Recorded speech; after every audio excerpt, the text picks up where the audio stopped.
kom ons gee vir die Here 'n lofprys daar waar jy staan. Kom ons klap ons hande. Dankie. Ons sê dankie vir Gerard en die band. Dit was wonderlik. Baie dankie. Kom ons sê vir hulle dankie. Is welkom om jou sitplek te neem. Sê vir die persoon langs jou vanoggend, jy het outomaties vanoggend 'n kaartjie in die hemel ingekry. Baie geluk. Die feit dat jy hier is op hierdie koue Sondag wys jou commitment.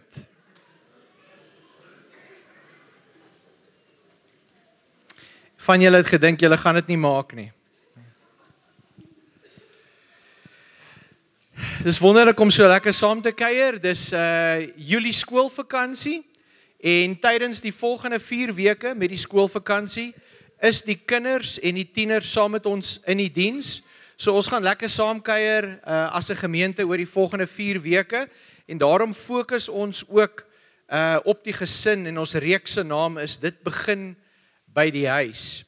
Nou baie belangrik, ons kleingroepe is ook gesluit, so ons het vir die volgende 4 weke nie kleingroepe nie. So as jy op 'n Sondag op 'n Woensdag aand hier gaan aankom, gaan daar nie kleingroepe wees nie en jy gaan op jou eie by die kruis moet gaan bid. Ek wil begin vanoggend met 'n teksgedeelte en dis 'n teksgedeelte uit Deuteronomium 30 en dis 'n baie belangrike teksgedeelte. Kom ek gee gou 'n bietjie konteks. Wat hier gebeur is, die Israeliete is bevry uit Egipte uit. En vir 40 jaar lei Moses 2 miljoen mense deur die woestyn. Vir 40 jaar. Dis 'n ongelooflike verantwoordelikheid. En daar's 'n klomp goed wat gebeur in daardie 40 jaar met Moses, maar een van die hartseerste goed wat gebeur is, God sê vir hom, Moses, jy gaan net die beloofde land sien van ver af, maar jy gaan nie in nie. En ek dink dis die eerste keer in die Bybel wat ons sien, dat leiers baie keer nie goed klaar maak nie. Het jy dit al gesien in 'n maatskappy? Hoe leiers nie goed klaar maak nie. Het jy al gesien in 'n kerk, hoe leiers nie goed klaar maak nie. So Moses sit hier met hierdie diep bewustheid, dat ek gaan nie in die beloofde land in nie. Ek het nie goed klaar gemaak as 'n leier nie, maar kyk wat sê hy vir die volk. Hy sê, as daar iets is wat julle moet onthou, dis Deuteronomium 30, julle moet dit gaan lees. Kyk wat sê Moses. Ek het vandag die lewe en die voorspoed, die dood en die teëspoed aan jou voorgehou.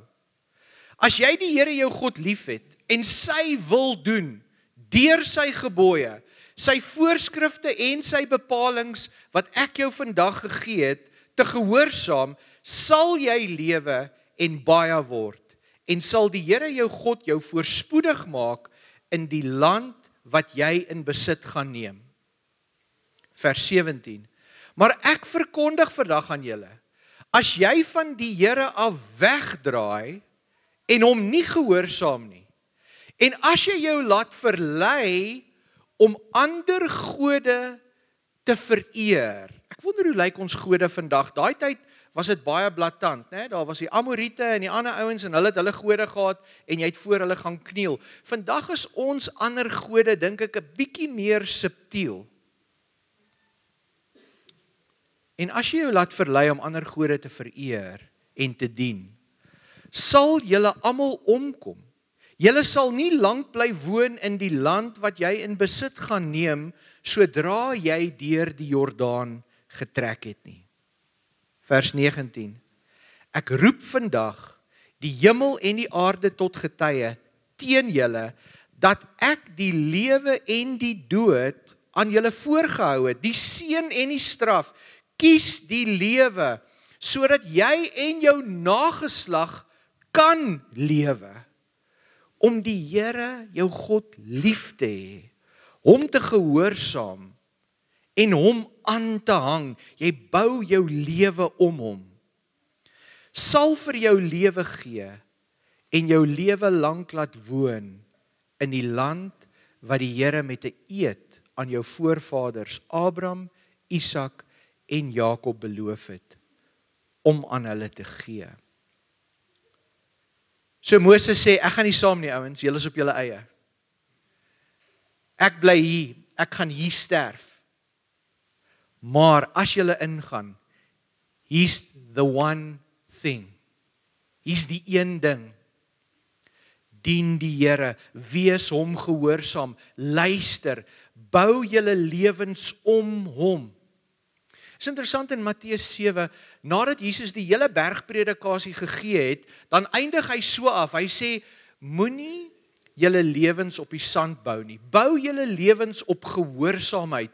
Dis soos om 'n huis op 'n fondasie te bou, storms gaan kom. Ja, daar gaan moeilike goed kom oor ons lewens. Ons gaan deel met pyn en lyding en dood en alles wat oor normale mense se lewenspad kom. Maar as jy jou huis op die fondament bou, gaan hy bly staan. En toe gaan die Israeliete in die beloofde land in. Dis oor die Jordaan. En nou het hulle 'n nuwe leier en ons lees van daai nuwe leier vers 31 tot hoofstuk 31 tot 34 van Deuteronomium. Lees ons nou hoe Josua die volk oorneem, sy leierskap vestig en hoe hy hulle dan in die beloofde land inneem.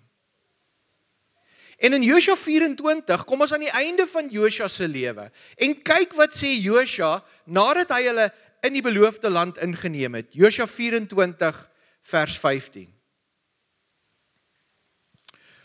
Of as julle dit nie goed vind om die Here te dien nie, kies dan vandag wie julle wil dien.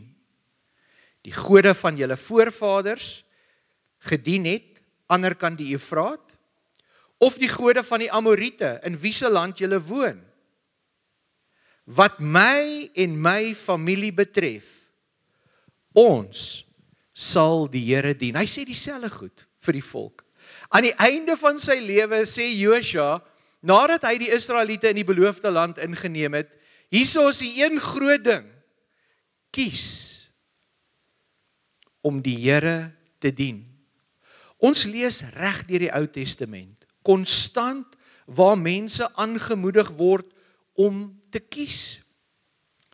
Manlike leiers, vroulike leiers, kies elke keer om te dien. En die Here te dien, en om 'n voorbeeld te wees vir die volk. En dan kom ons by 'n interessante stuk in Johannes 6. En Jesus is besig om vir die volk te sê wat dit vat om hom te volg en wie hy is. En ons kry Jesus op 'n baie kwesbare plek hier, want baie mense besluit om teen Jesus te kies en hulle loop weg van hom af. Toe vra Jesus vir die 12, wil julle nie ook weggaan nie? Hy sê, kies julle nou. Hoe lyk julle geloof? Simon Petrus het hom geantwoord, Here, na wie toe sal ons gaan? U het die woorde wat ewige lewe gee. En ons glo vas en ons weet dat u die heilige van God is. Gaan lees julle Johannes 6, is moeilike goed wat Jesus vir die mense sê wat hom volg. En hulle besluit, nee, sy woorde is te hard en hulle verlaat hom. Hulle voel dalk, dis nie meer kultureel relevant nie, Jesus. Maar die disippels bly. Petrus sê, u het die woorde wat die ewige lewe gee. En Petrus maak die keuse. Ek dink vandag is hierdie die uitnodiging. Elke gesin moet besluit. Gaan ons lewens om Jesus bou, ja of nee? Dis interessant, né? Ek en my vrou is deesdae, ons dogtertjie Grace is 10 jaar oud, so ek en Adele het baie gesprekke met ander ouers, met kinders by die skool en oral, en almal soek goeie, waardegebaseerde, Christelike, waardegebaseerde opvoeding vir my kind. Maar hulle bou nie hulle lewens om Jesus in hulle huisgesinne nie. Ons outsource daai verantwoordelikheid. Ons wil dit nie ongemaklik maak vir ons kinders nie, so ons stuur ons tieners na Dani toe, dat hy hulle leer van die Here.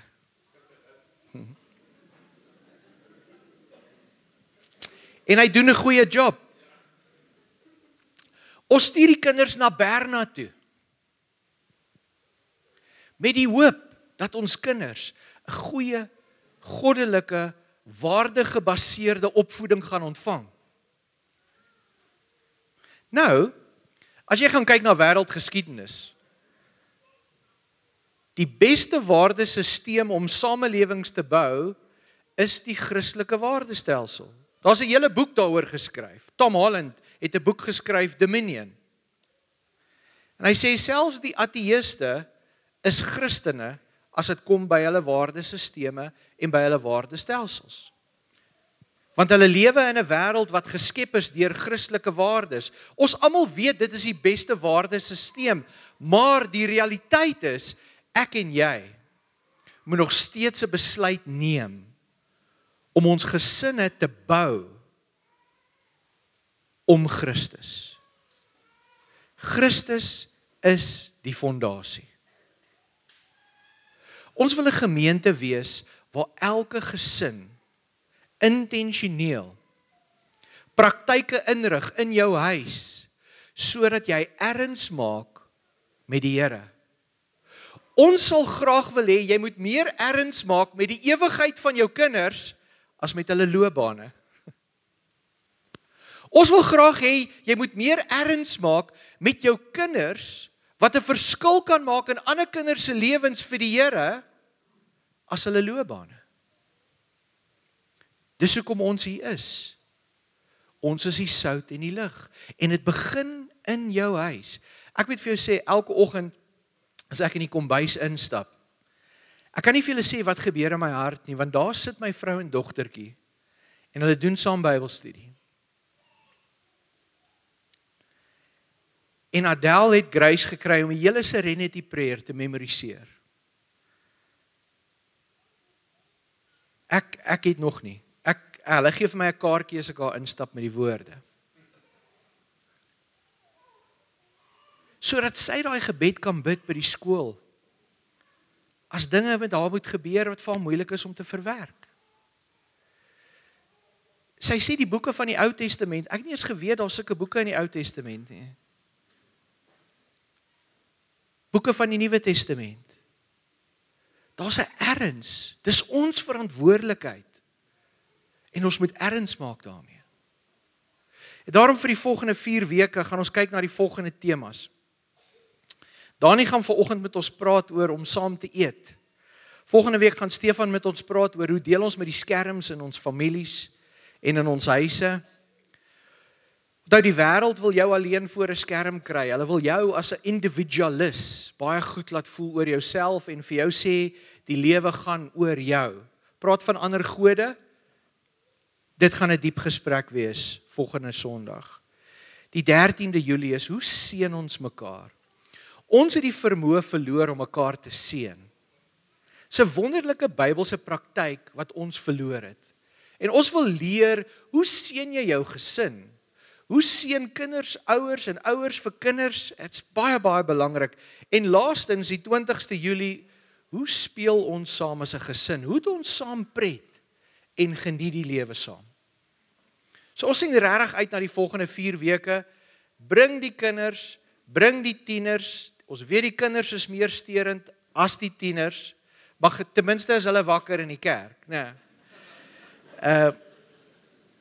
Maar dis hoekom ons Dani het, dat hy die tieners wakker preek vanoggend. Sterkte Dani. Baie dankie Herman, baie dankie.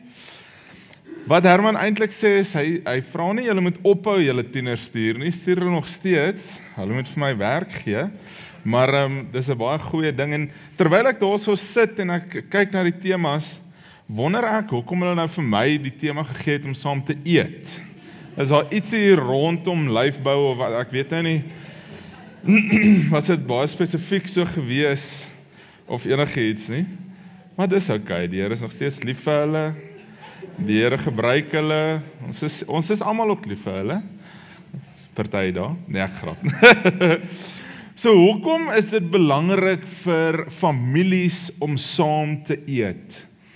En toe Herman hulle met my gedeel het rondom die temas en die teksgedeeltes, dink ek toe dadelik terug in toe ek kleiner was of jonger was, jonger. En op laerskool en hoërskool en toe ons moes gery het vir aktiwiteite en sodra ons klaar is met hierdie aktiwiteit, terwyl ek besig was dan ry my ma garage en kry kos en dan moet ons weer na die volgende aktiwiteit toe ry. So terwyl jy ry, ek weet nie hoe het ons dit gedoen nie, dan trek jy hierdie oefenklere uit en ander klere aan en dan met jou linkerhand dan eet jy nou maar die paai of die broodjie of ietsie wat sy en dan in die kar se. My pa het baie vinnig agtergekom toe my boetie ook nou in hierdie ritme saam met ons beweeg, dat die sedan gaan nie doen nie en ons moes 'n groter kar kry, so dan kan ek voor aantrek en my boetie kan agter aantrek en ons kan net gaan en te kere gaan. En ek wonder toe, maar hoekom is dit dan belangrik om tyd te maak? Is hierdie nie volhoubaar nie? Is dit nie oukei om in die gejaag net ook gehou bietjie ietsie te eet, want jy spandeer nog steeds tyd saam.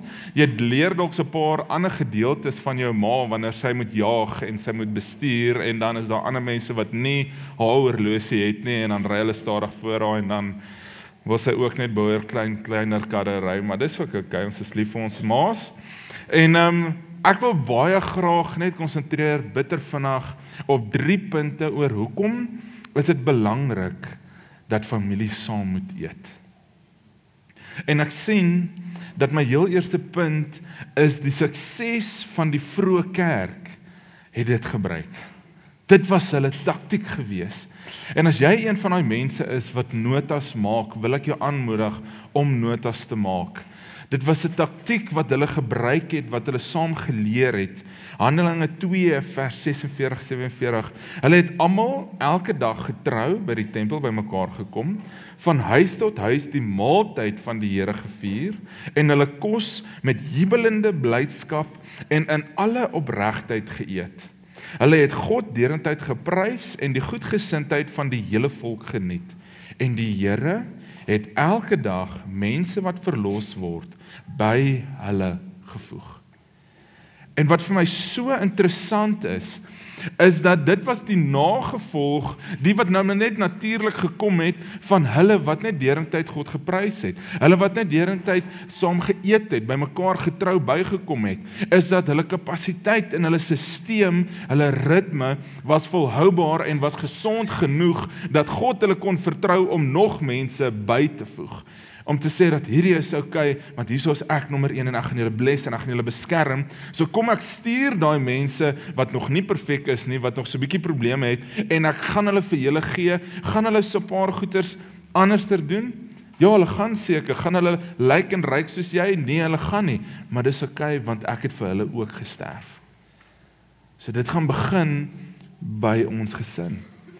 Die ouers wat tieners het, veral as jy 'n tienerseun het, dis hoekom ek noem hulle lyk en ryk nie altyd soos jy nie, maar dis ook okay, ons is ook baie lief vir hulle. So sê vir hulle, kom, sê vir hulle dat dis okay om hierso by ons te sit.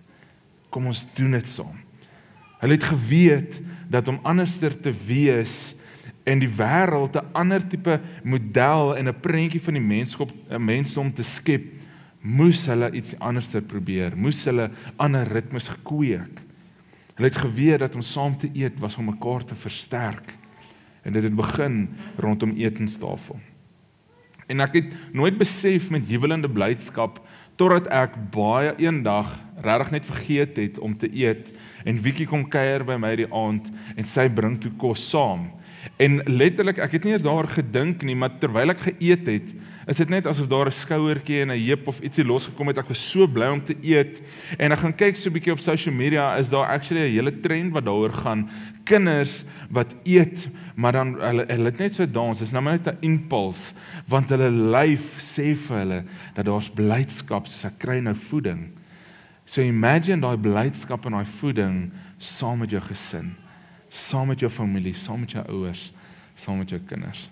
Die tweede punt is dat geestelike voeding, en dit gebeur rondom die etenstafel, dat ons die oordrag van geloof het. Handelinge 2 vers 42, hulle het hulle volledig gewy aan die leer van die apostels, aan die versorging van mekaar, aan die gemeenskaplike maaltye en aan gebede. Ouers, as jy wil seker maak dat jou kind 'n sterk verhouding met Jesus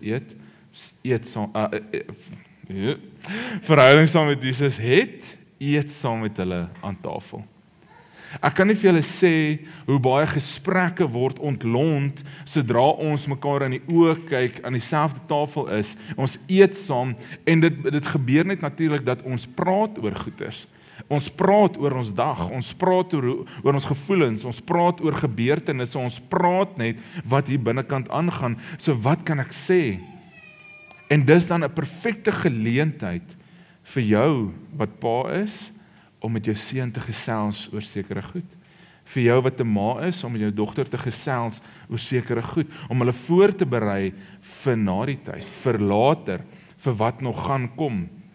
Jy mag dalk al vergeet het hoe dit is om uit die huis uit te trek, vir die eerste keer in jou eie woonstel te wees, of dalk gaan jy universiteit toe en jy moet deel van 'n koshuis wees. Ons het dalk vergeet hoe daai gevoel is, maar vir die wat graad 11 en 12 is, hulle sien uit en hulle ons weet nie wat om te doen nie. Party weet nie hoe om skorrelgoed te was nie. Ek het 'n vriend en vir hom die challenging gedeelte is om sy eie skorrelgoed te was.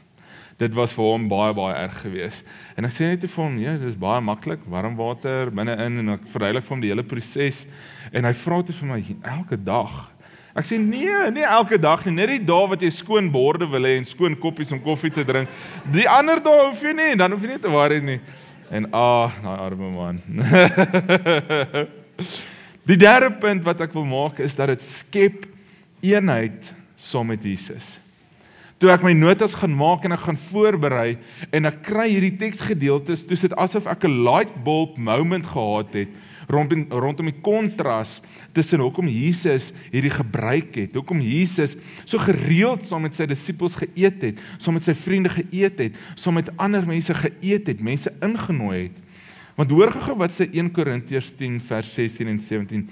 Wanneer ons aan die tafel van die Here die seën oor die beker uitspreek, kry ons mos aandeel aan Christus se bloed. En as ons die brood breek, kry ons mos aandeel aan Christus se liggaam. Omdat ons almal aandeel aan een en dieselfde brood kry, maak ons almal saam, al is ons baie mense, een liggaam uit. So dit bring ons by mekaar, dit bring so 'n bietjie unity, eenheid, nie net met mekaar nie, maar met Christus, eenheid saam met hom. Hoor gou Lukas 24, 30 tot 31. Terwyl hulle saam met hom aan tafel was, het Jesus brood geneem, gedank, dit gebreek en aan hulle gegee.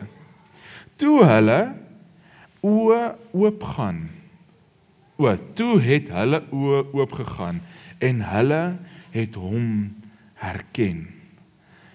So 1 Korintiërs sê dat ons vorm 'n eenheid en ons bring onsself, ons bring ons kant na die tafel toe, maar sodra ons dit saam doen, sodra ons dit as 'n family doen, dan sien ons so 'n bietjie iets van Jesus, ons sien so 'n bietjie iets van sy karakter, ons sien so 'n bietjie iets van sy omgee en so 'n bietjie iets van sy liefde wat hy het vir ons.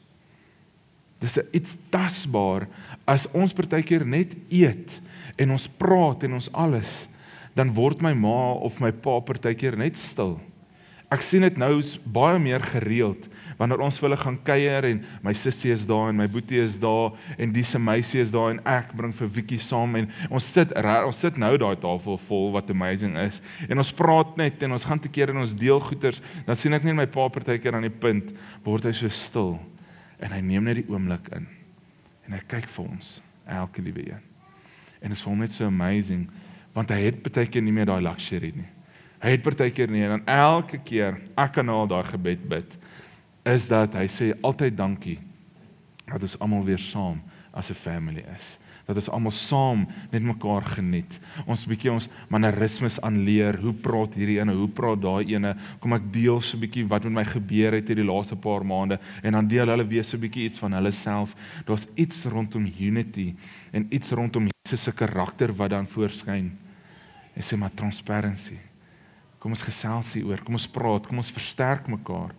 Iets wat die vroeë kerk baie goed gedoen het. So dis hoekom dit belangrik is vir ons as families om saam te eet.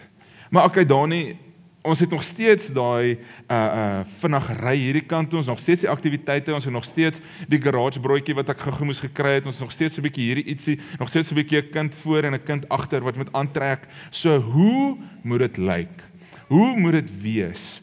En ek was bevoorreg genoeg om so 'n paar vriende te hê wat al hulle eie huise het, dis amazing. So as hulle ons nooi, dan weet ek, ons gaan lekker kos kry. Maar dan, daai huise is in ouer geboue, en hulle het altyd 'n eetkamertafel. So hoe lyk dit? En dit snap net by my dat dit was vir hulle belangrik om almal saam te eet. So kom ons gesels so 'n bietjie en ons maak dit prakties. Ons gee so 'n paar riglyne vir 'n moderne etenstafel saam. En nommer 1 is ons moet die tafel beskerm teen afleidings. Dis hoe dit prakties gaan moet lyk. Ons moet 'n reël instel dat geen selfone is welkom aan die etenstafel nie. Ek gee nie om hoe belangrik daai oproep is waarvoor jy wag nie. Ouens, daai meisie kan regtig maar so 'n bietjie wag. Meisies, daai ou kan so 'n bietjie wag. As hulle nie kan wag nie, dan is hulle nie vir jou nie. Okay, laat hulle net so 'n bietjie wag. Geen selfone aan die etenstafel nie. En dan wees teenwoordig. Sit werk en die televisie weg. Wees betrokke. Wees in daai spasie. Kyk vir mekaar, neem mekaar in. Kyk net so 'n bietjie hoe lyk jou familie. Hoe lyk jou pa? Hy lyk nie dieselfde as 5 jaar terug nie, maar dis okay. Jy gaan ook daar kom as jy sy ouderdom bereik. Prioritiseer. Selfs een gesinsmaaltyd 'n week kan 'n begin wees. Werk dit in jou ritme in, werk dit in jou rotine in, werk dit in jou week in, om saam te eet. Prioritiseer. Dan die tweede een is, daar word egte verhoudings geskep. Kom ons vra oop vrae. Soos byvoorbeeld net, het jy 'n lekker dag gehad? Ja. Boom, dis al. Het jy 'n lekker dag gehad? Nee lekker. Boom. Vra 'n ander tipe vrae. Wat was die beste deel van jou dag? Wat was moeilik en hoe het jy dit hanteer? Wat het jou laat lag vandag? Wat het jy vandag geleer? Kom ons deel stories. Ouers, deel stories. Wees oop met jou kinders. Wees transparant. Ons partykeer wil ons hulle so beskerm deur hoe die werklike lewe is daar buitekant. Partykeer is dit nodig, maar ek dink jy as ouers sal weet wanneer om stories te deel, maar deel stories. Maar deel stories. En dan die laaste punt by punt 2 is aktiewe luister. Kyk mekaar in die oë, luister sonder om te onderbreek. Dit bevestig gevoelens. Want baie kere dan vertel iemand 'n storie en dan kan ek nie wag om te respond nie, want ek sou dit anders gedoen het. Of dan soek hulle eintlik 'n raad, of hulle is in hierdie moeilike plek by die werk, en dan deel hulle iets aan die etenstafel, en jy weet wat is die regte antwoord, jy weet wat is reg om te doen, jy weet, maar partykeer moet daai persoon, daai kind, daai tiener, daai student, net praat, en net sê, hulle sal self 'n light bulb moment hê, so om aktief te luister. En kan ek vir julle sê, ek is nou net onder 'n maand is ek verloof, en ek kyk partykeer vir Wiekie, dan sien ek sy luister nie. Ek deel baie mooi storie hier, dit was amazing, my dag, en ek kan dit nie, en as sy sê, ja, kyk, die ligte is aan, maar daar is niemand by die huis nie, dit is gone, niks nie, ek mag nou daai stories deel, nee. As iemand, en dan letterlik, dan call ek haar uit, nie om haar sleg te laat voel of so nie, as ek sê, hoor jy? Maar okay. Dan die derde punt, my laaste punt, aan die etenstafel, is kom ons bring Jesus na die tafel toe. Openbaring 3 vers 20 sê, kyk, ek staan by die deur en ek klop. As jy my stem herken en die deur oopmaak, wat sal jy doen? Sal ek na jou toe ingaan en ons sal die feesete saam geniet. Hy noem dit spesifiek, want dit is community, dit is weer daai eenheid, dit is daai omgee, dit is daai karakter, dit is daai liefde wat hy vorentoe bring. So hoe begin ons dit? Hoe maak ons dit prakties deur Jesus deel te maak van ons etenstafel? Ons begin met 'n dankgebed vir die kos en mekaar. Ons sê dankie. Lees 'n kort skrifgedeelte of 'n eenvoudige devotion. te deel. Deel jou hoogtepunte en jou laagtepunte van jou verhouding met Jesus. Hoe God in jou dag teenwoordig was en waar jy dalk gebed nodig het vir die week vorentoe. Kom ons kweek 'n geloofsmodel deur openlik te verskoon vir foute.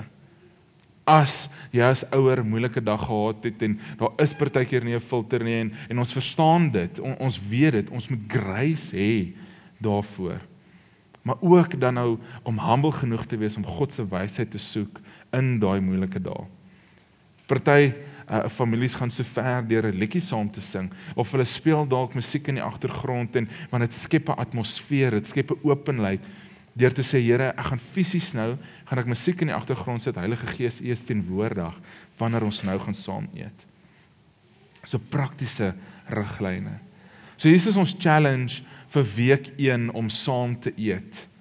Is dat ons wil die gemeente, elke familie wil ons challenge deur net 3 goedjies te implementeer vir hierdie week. Is om eet 4 maaltye rondom die tafel as 'n gesin. 4 keer. Dit kan nie 4 keer in 1 dag wees nie. Dit gaan 'n amazing dag wees. Maar dalk die 4 deur die week, saam as family, sonder selfone, sonder werk, sonder skerms, met net ons wat teenwoordig is en aktief luister.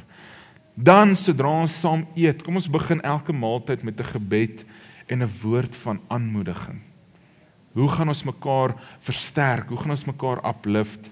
Want jy ken die familie so goed, dat jy weet, sodra jy by die deur instap, het my man of het my vrou 'n slegte dag gehad. Sodra daai seun inkom, dan gaan jy weet, iets het gebeur by die skool, om grace te hê, om mekaar te versterk. Dan na ete, vra vir 'n gebedsversoek van elkeen. Mag nie verskoon word van die tafel af, sonder dat jy gevra het, waarvoor kan ons vir jou bid? En dit hoef nie altyd net 'n slegte ding te wees, deur vir eksamen wat dalk gaan kom of verby is, of vir die vakansie of so, en dit hoef nie 'n slegte ding te wees nie. Dit kan dalk iets wees wat ons saam as family celebrate. Ja, my seun het 90 gekry vir wiskunde, of hy het 92 vir sy fisies gekry. It's amazing. Yeah, kom ons celebrate dit, en ek spreek dit uit oor almal wat eksamen geskryf het. Kom ons bless hulle daarmee. So seën mekaar, kom ons celebrate mekaar in hierdie gesinsreeks. Kom ons begin hierdie week deur saam te eet, mekaar te kyk. Want ook die alternatief is, as jy alleen eet, gaan jy alleen vet word. So kom ons word almal net in hierdie winter saam vet. Kom ons sit net so, kom ons sluit die oë. Kom ek sluit vir ons af. Heilige Gees, so baie dankie. Here, dankie net vir die voorreg wat ons het om nog as 'n familie saam te kan wees.